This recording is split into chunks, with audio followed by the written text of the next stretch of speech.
இப்போ ஃபர்ஸ்ட் இந்த recipe ready பண்ணுறதுக்காக ஒரு மிக்ஸி ஜார் எடுத்து அரை கப் அளவுக்கு தேங்காய் சேர்த்துக்கலாங்க. நல்லா வாசனையாக இருக்கிறதுக்காக கொஞ்சமாக ஏலக்காய் பவுடர் சேர்த்துக்கலாம். இது இல்லை அப்படின்னா 2 ஏலக்காய் கூட நீங்கள் உள்ளே சேர்த்துக்கலாங்க.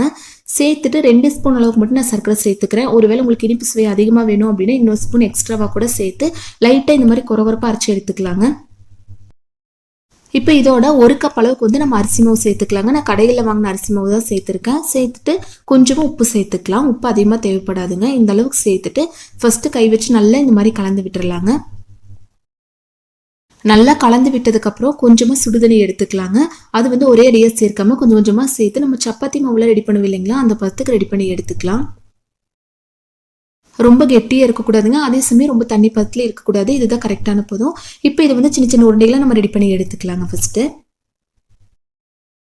ஃபஸ்ட்டு எல்லாமே இந்த உருண்டைகளாக ரெடி பண்ணி எடுத்துட்டு லைட்டாக இந்த மாதிரி ப்ரெஸ் பண்ணி விட்டுட்டிங்க அப்படின்னா பார்க்குற கொஞ்சம் நல்லா இருக்குங்க.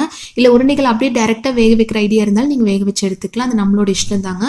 நெக்ஸ்ட் ஒரு இட்லி பாத்திரத்தில் கொஞ்சமாக தண்ணி சேர்த்து தண்ணி நல்லா சூடானதுக்கப்புறம் மீடியம் ஃப்ளேம்க்கு மாற்றிக்கலாங்க. மாற்றிட்டு ஒவ்வொன்றா எடுத்து இட்லி தட்டில் வச்சுக்கலாம். கொஞ்சம் அதிகமாக இருந்துச்சு அப்படின்னா கீழே இட்லி தட்டில் கூட இந்த மாதிரி நீங்கள் ரெடி பண்ணி எடுத்துக்கலாங்க. இப்போ இட்லி தட்டு வச்சு நம்ம மூடி வச்சிடலாங்க. 10 நிமிஷம் மீடியம் ஃப்ளேமில் இருக்கட்டும். அதுக்கப்புறம் நம்ம எடுத்து பார்க்கலாம். இப்போ கரெக்டாக 10 நிமிஷம் ஆச்சுங்க. நம்ம ஓப்பன் பண்ணி பார்க்கலாம். அவ்வளோதான் பாருங்கள், சூப்பராக ரெடி ஆயிடுச்சு. இது லைட்டாக சூடாக இருக்கும்போது நீங்கள் சாப்பிட்டீங்க அப்படின்னா ரொம்ப நல்லா இருக்குங்க.